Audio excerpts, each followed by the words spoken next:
Hello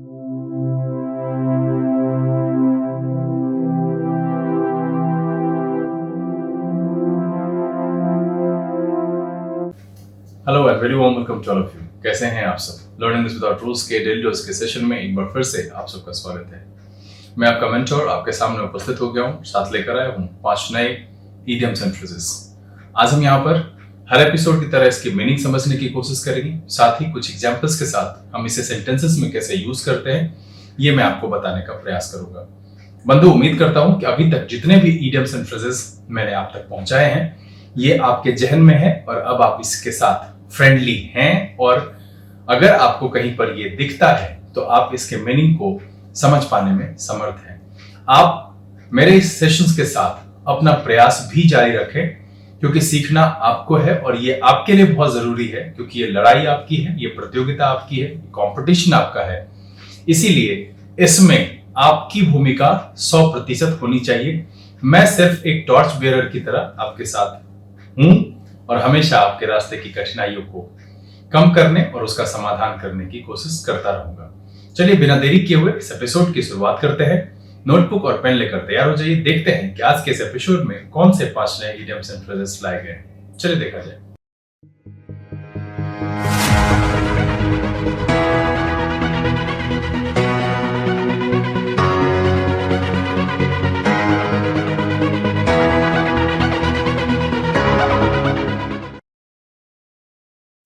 चलिए आज के सेशन की शुरुआत करते हैं, और शुरुआत में मैं 5 नए इडियम्स एंड फ्रेजेस रखने से पहले एक बार पिछले दिन के एपिसोड की पुनरावृत्ति करना आवश्यक समझता हूं, क्योंकि बढ़ती हुई संख्या भूल जाने का डर ज्यादा बढ़ाती है। इसलिए रिवीजन बहुत जरूरी है, और आप भी अपने होमवर्क के दौरान ये समझिए कि आपको इसको रिवीजन करते रहना है। अपने मित्रों को, भाई को, परिवार में या फिर अपने मन में इसे दोहराते रहना है। तो चलिए हम पिछले एपिसोड की कुछ महत्वपूर्ण पॉइंट्स, इडियम्स एंड फ्रेजेस और उसके एग्जाम्पल की झलकियां लेकर आपके सामने आते हैं। चलिए देखा जाए।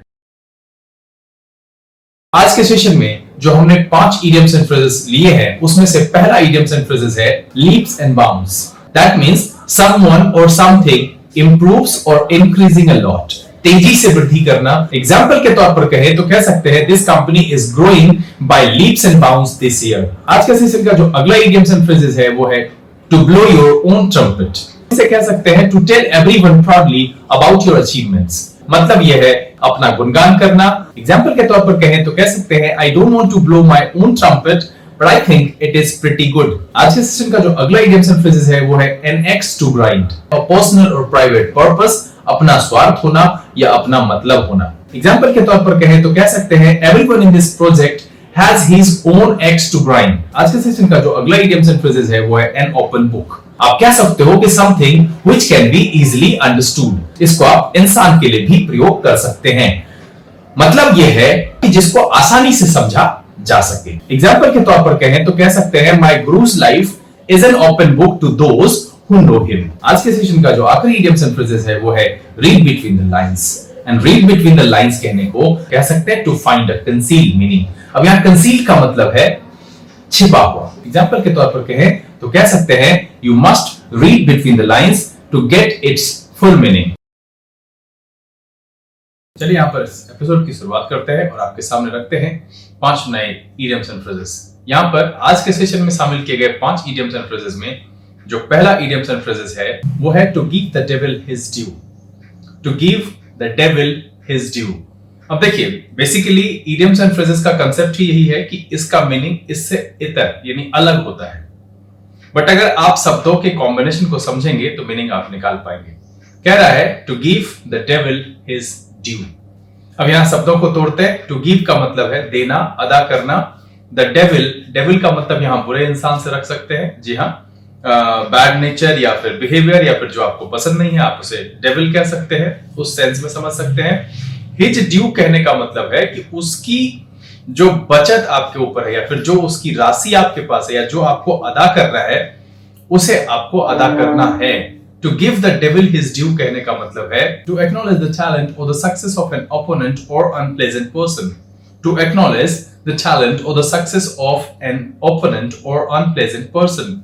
मतलब यह है कि किसी भी प्रतिद्वंदी का, जो आपका प्रतियोगी है, या कोई ऐसा व्यक्ति जो अनप्लेजेंट है, आपको पसंद नहीं है, उसकी भी अच्छी चीजों को एक्नॉलेज करना। टू एक्नॉलेज द टैलेंट और the success of an opponent और अनप्लेजेंट पर्सन, यानी बुरे की भी अच्छाई को पहचानना। मतलब अगर बुरे लोगों में भी कुछ अच्छी बात है तो उसकी प्रशंसा करना, उसको एक्नॉलेज करना, उसको एडमायर करना। इस सेंस में हम इस्तेमाल करते हैं to give the devil his due. Example के तौर पर कहें तो कह सकते हैं I don't like him but give the devil his due, he works incredibly hard. I don't like him but give the devil his due, he works incredibly hard. मैं उसे पसंद नहीं करता हूं, आई डोंट लाइक हिम, लेकिन बुरे की भी अच्छाई को एक्नॉलेज करना चाहिए। इसलिए मैं ये कहता हूं कि वह बहुत कड़ी मेहनत करता है।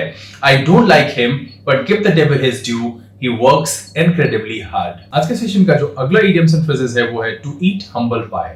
अब यहां पर देखिए कि मैं एक एक करके तोड़कर समझाता हूं कि टू ईट का मतलब है खाने से, और हम्बल पाई में एक लंबी स्टोरी है, बट मैं इसे थोड़ा सा आपको समझाने की कोशिश करता हूं। हम्बल पाई में पाई जो है एक प्रकार का फूड है जो कि सब्जी या मांस से बनाया जाता है, पेस्ट्री टाइप का होता है, और बेक उसको किया जाता है जैसे हम ब्रेड या जो बेकरी का सामान होता है उस तरीके का ये होता है। अब यहां पर है कि हम्बल कहां से आया। तो पुराने जमाने में जो है मांस के लिए जो हिरन की जो लीवर, जो अतरियां होती थी, इंट्रेल्स होते थे, उसको हम अंबल कहते थे, और उससे जो बना हुआ वो व्यंजन होता था उसको अंबल पाई कहते थे, और जो कि ये डिग्रेडिंग माना जाता था।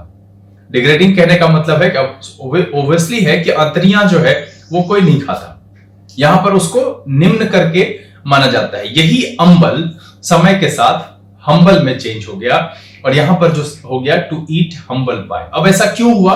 क्योंकि देखिए कि किसी को भी अगर हम वो भोजन खिलाएं जो कि हम लोग नहीं खाते हैं, नहीं खाने लायक है, दैट मीन्स वो ह्यूमिलिएट करने के सेंस में है, उसको नीचा दिखाने के सेंस में है।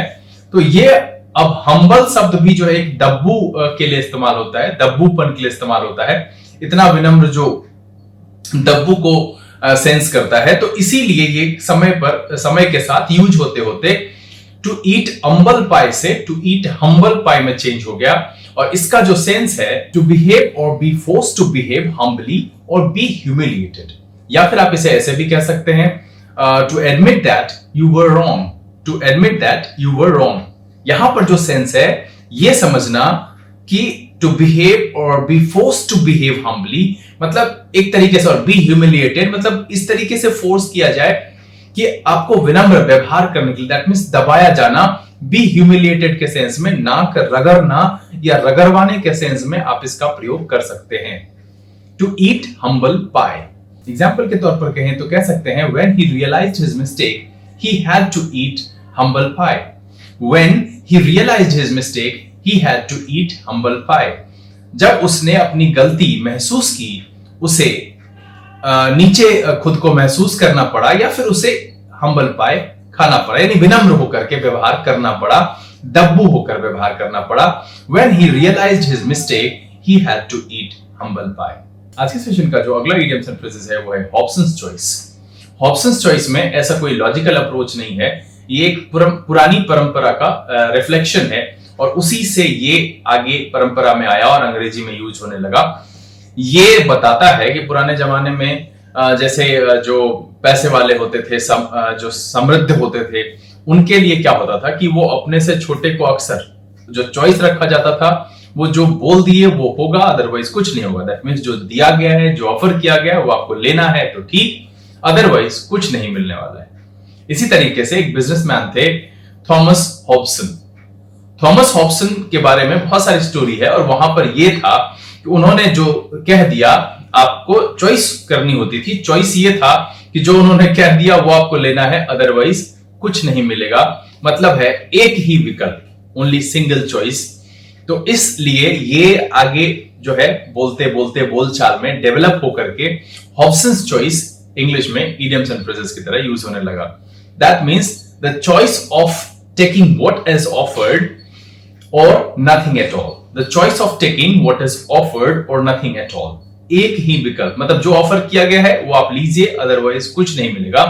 इस सेंस में हम ऑप्शंस चॉइस का प्रयोग करते हैं। एग्जाम्पल के तौर पर कहें तो कह सकते हैं they must take this, it is a Hobson's choice. They must take this, it is a Hobson's choice. उन्हें यह अवश्य लेना चाहिए क्योंकि ये एक ही विकल्प है, ये एक ऑप्शंस चॉइस है, मतलब ये लेते हैं तो ठीक, नहीं तो कुछ नहीं मिलेगा। They must take this, it is a Hobson's choice. आज के सेशन का जो अगला इडियम्स एंड फ्रेजेस है वो है टेक समवन और something with a grain of salt. अब यहां देखिए कि इसको जब हम लॉजिकल अप्रोच पर रखकर समझने की कोशिश करते हैं तो कहते हैं टू टेक समवन और समथिंग, प्राप्त करने के सेंस में है या फिर जुड़ने के सेंस में है, कंसिडरेशन के सेंस में है। तो यहां पर जब जुड़ाव है तो कहीं ना कहीं एक मिठास की बात है, एक जो है उसके प्रति पॉजिटिव एटीट्यूड है।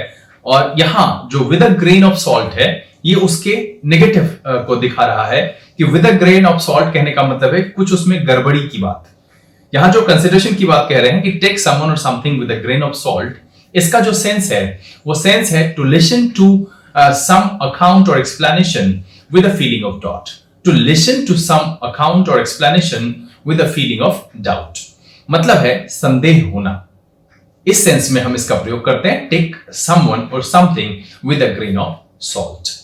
एग्जाम्पल के तौर पर कहें तो कह सकते हैं I always take the rumours with a grain of salt. I always take the rumours with a grain of salt, मतलब यह है कि मैं हमेशा रूमर्स को संदेह की दृष्टि से देखता हूं या संदेह रखता हूं रूमर्स पर। I always take the rumours with a grain of salt. आज के सेशन का जो आखिरी इडियम्स एंड फ्रेजेस है वो है टॉकिंग थ्रू वंस हैड, या फिर आप इसे कह सकते हैं to talk through one's hat. और यहां पर वंस को फिर आप एप्रोप्रिएट पॉजिटिव एडजेक्टिव से रिप्लेस कर सकते हैं, हिज, हर, देयर, योर, इसका इस्तेमाल कर सकते हैं। मैं ये आपको पहले ही बता चुका हूं। अब यहां पर देखिए कि हैड हम सर के ऊपर रखते हैं और हमारे सोचने समझने की क्षमता मस्तिष्क में है और हैड मस्तिष्क से परे होता है। तो इस आधार पर भी आप इसको एक तरीके से कनेक्ट करके समझ सकते हैं। टॉक थ्रू वंस हैड कहने का मतलब है दिमाग से परे बात करना। That means to talk rubbish and nonsense. To talk rubbish and nonsense यानी उल जुलूल बकना। उल जुलूल बकने का मतलब है कि जिस बात में कोई भी सेंस नहीं हो, कोई भी सोच समझ नहीं हो। एग्जाम्पल के तौर पर कहें तो कह सकते हैं Ramesh was talking through his head, I couldn't understand what he was saying. Ramesh was talking through his head, I couldn't understand what he was saying. Ramesh उल जुलूल बात कर रहा था, मैं नहीं समझ सका कि वह क्या कह रहा था। Ramesh was talking through his head, I couldn't understand what he was saying. उम्मीद करता हूं कि आज के सेशन में बताए गए सभी 5 इडियम्स एंड फ्रेजेस आपको बखूबी समझ में आ गया होगा। अगर इससे जुड़ा हुआ कोई भी सवाल, कोई भी दुविधा आपके मन में है, आप कमेंट बॉक्स में कमेंट करके जरूर बताइए। हम इसका जवाब संडे के कमेंट बॉक्स के सेशन में आपको जरूर देंगे। अगर ये वीडियो आपको अच्छा लगा आप इसे लाइक कर दें। अगर आपने चैनल सब्सक्राइब नहीं किया है प्लीज सब्सक्राइब कर लीजिए। जो लोग पहले से जुड़े हुए हैं वो इसे ज्यादा से ज्यादा सोशल नेटवर्किंग साइट पर शेयर करें। पढ़ें, पढ़ाएं, खुश रहें, मस्त रहें। और फिर से मैं एक वही बात दोहराऊंगा जो मैं हर एपिसोड के अंत में दोहराता हूं कि कोरोना की इस संकट के समय में आप सरकार का सहयोग करें, सोशल डिस्टेंसिंग मेंटेन करें। छूट एक अलग बात है, लेकिन आवश्यकता ना हो तो बेमतलब घर से ना निकलें। अपना और अपने परिवारजनों का ख्याल रखें। अफवाहों पर भरोसा ना करें। बेतरतीब कही गई बातें आपको परेशान करती होंगी, मैं ये समझता हूं, लेकिन ऐसे समय में अपने आप को अपने बुद्धि, विवेक और समझदारी तथा सही जानकारी से पुष्ट और संतुष्ट रखें। अगले दिन इसी जगह पर 5 नए इडियम्स एंड फ्रेजेस के साथ उपस्थित होते हैं। तब तक के लिए लर्न इंग्लिश विदाउट रूल्स के सेशन से this is BK Singh signing off. Keep reading, keep practising. Thank you, God bless you.